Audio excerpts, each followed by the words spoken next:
বিদ্যে বোঝায় বাবু মশাই, চড়ি শখের বোটে।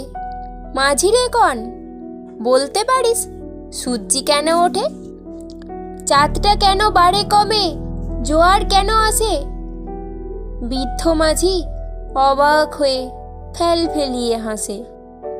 বাবু বলেন, সারা জনম মল্লি রে তুই খাটি, জ্ঞান বিনা তোর জীবনটা যে চারিয়া নাই মাটি। খানিক বাদে কহেন বাবু, বল তো দেখি ভেবে, নদীর ধারা কেমনে আসে পাহাড় হতে নেবে? বল তো কেন লবণ পোড়া সাগর ভরা পানি?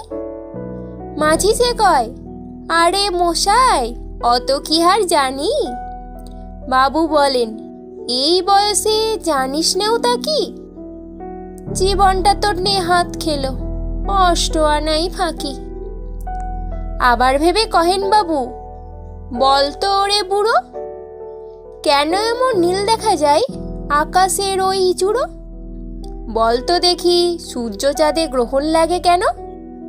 বৃদ্ধ বলে, আমায় কেন লজ্জা দিয়েছেন হেন?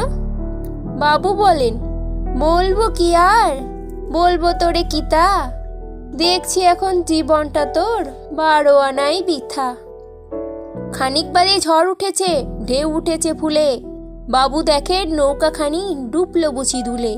মাঝি রে কন, এ কি আবত, ওরে ও ভাই মাঝি, ডুবলো নাকি নৌকা এবার, মরবো নাকি আজি? মাঝি শুধায়, সাঁতার জানো? মাথা নাড়েন বাবু। মূর্খ মাঝি বলে, মশাই এখন কেন কাবু? বাঁচলে শেষে আমার কথা হিসেব করো পিছে, তোমার থেকে জীবনখানা 16 আনাই মিছে।